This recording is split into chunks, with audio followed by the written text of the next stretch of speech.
I told you, the next war won't be won by the fastest jet, but by the aircraft that sees first? And what if the Philippines, right now, is standing at a crossroad between air power mediocrity or real air dominance? In June 2025, Israel struck deep into Iran, 1,500 kilometers away. Not because of superior jets alone, but because of one key support aircraft, the aerial refueling tanker. In May 2025, Pakistan shot down an Indian fighter using a JF-17, guided not by luck, but by an airborne radar system, the Saab Eye. Both sides won not just with firepower, but with the eyes and fuel in the sky. So ask yourself, is the Philippine Air Force prepared for the wars of tomorrow? Or are we buying swords without shields, jets without vision, speed without stamina?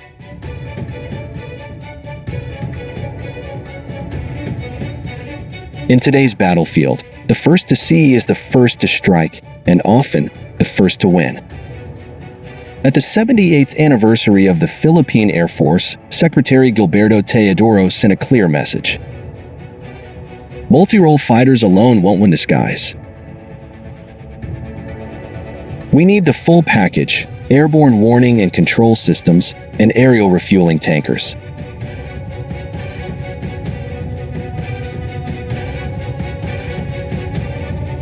In this episode, we'll dive into why these systems are critical for the PAF and how recent conflicts, from Israel and Iran to Pakistan and India, show us that air superiority now belongs to the best supported fighter, not just the fastest. Saab's Gripen and GlobalEye offer may be exactly what the Philippines needs. Stay with us. This is Pinoy Guard, your eyes on the nation's defense. Don't forget to like, subscribe, and hit that notification bell for more in-depth defense reviews, analysis, and updates on the modernization of the armed forces of the Philippines. Welcome to Pinoy Guard. During the recent anniversary of the Philippine Air Force, Defense Secretary Gilberto Teodoro laid out a sobering truth. The PAF isn't just acquiring multirole fighters, MRFs. It must also pursue support aircraft, specifically Airborne Early Warning and Control Systems, AEW&C, and aerial refueling tankers. This aligns with Horizon 3, the PAF's long-term modernization plan, which includes at least 2 AEW&C aircraft and at least 2 refueling tankers. Why this combination? Because in modern air warfare, MRFs without eyes and fuel in the sky are only half a force. Let's take a look at recent history.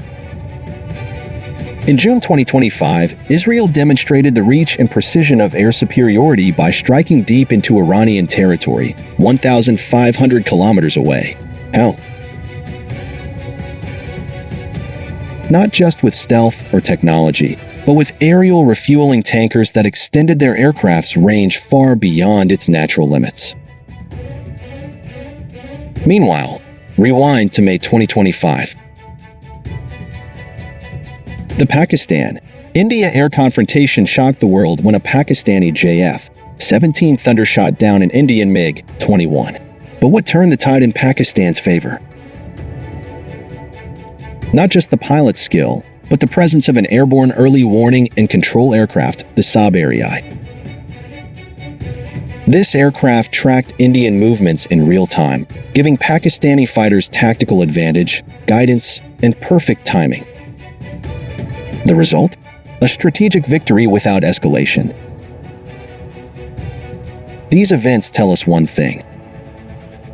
Victory in air combat today depends not just on the fighter, but on the support system behind it.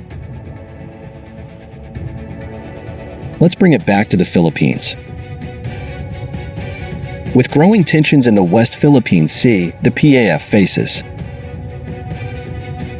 increasing presence of Chinese fighter aircraft, drones, and maritime patrol planes, surveillance balloons and gray zone tactics, and possible future blockades or incursions. Fighter jets alone can't monitor such a vast area. Enter the Airborne Early Warning and Control aircraft, the Flying Radar Base. Here's what it does.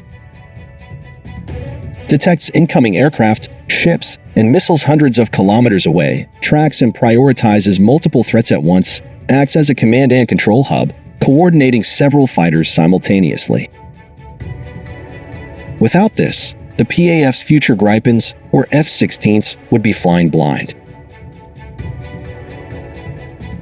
Of all MRF competitors, only Saab is offering both a fighter and a supporting AEW&C system, the Gripen and the GlobalEye.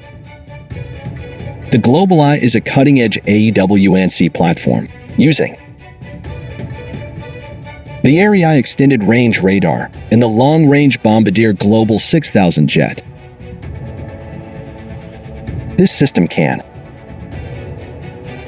detect stealthy fighter-sized targets up to 550 kilometers away, track land, sea, and air threats simultaneously, and stay airborne for up to 11 hours, providing 24/7 surveillance over key zones like Palawan, Pag-asa Island, or Baitens.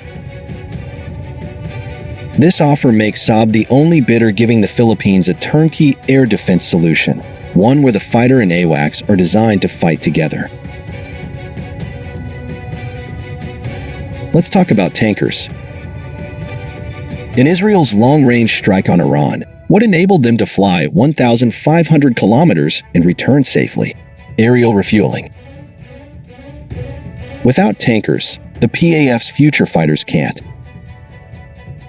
patrol Scarborough or Ionjin for extended hours, respond quickly to threats in the Sulu Sea or northern Luzon, or operate continuously in wartime.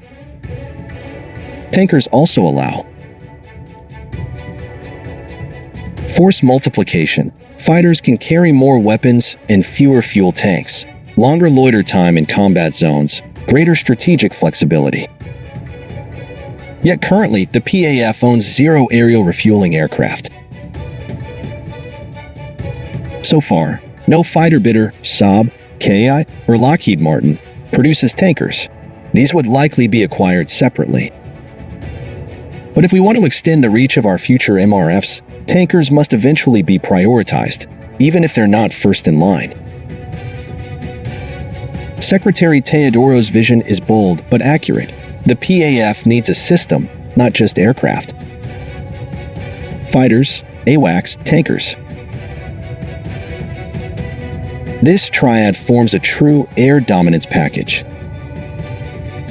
By acquiring only MRFs, we'd be buying the sword, but leaving out the eyes and lifeline. That's why Saab's bundled offer stands out. The Gripen already operates seamlessly with AREI systems. Pilots and support crews can train on interconnected systems from day one. Logistics, data sharing, and operational doctrines are streamlined. Compare that to buying a jet from one vendor, and AWACS from another, and tankers from a third. Integration becomes slower, costlier, and riskier. Yes, this integrated approach comes with a price. A GlobalEye unit may cost 28 to 30 billion pesos each. Tankers? Possibly another 10 to 15 billion pesos each. A squadron of MRFs? Over 70 billion pesos. But the value? Air superiority in our own skies. Deterrence over our maritime claims. Freedom to operate in our own airspace without fear. We either pay now or pay later when our skies are no longer ours. Air dominance doesn't begin when you launch a missile. It begins the moment you detect the threat. From Pakistan's AREI-supported defense to Israel's long-range tanker strikes. The future of aerial warfare is clear. Detect first. Refuel the last. Strike smart. That's what Secretary Teodoro envisions. And with Saab's Gripen, GlobalEye package, the Philippines could build the complete force it needs before it's too late. What do you think? Should the Philippines go all in on a complete combat system like Saab's offer? Or should we mix and match, building capability over time? Let us know in the comments below. If you believe the PAF deserves not just fast jets, but real air superiority, like, subscribe, share this video. This is Pinoy Guard, defending the truth, defending the nation.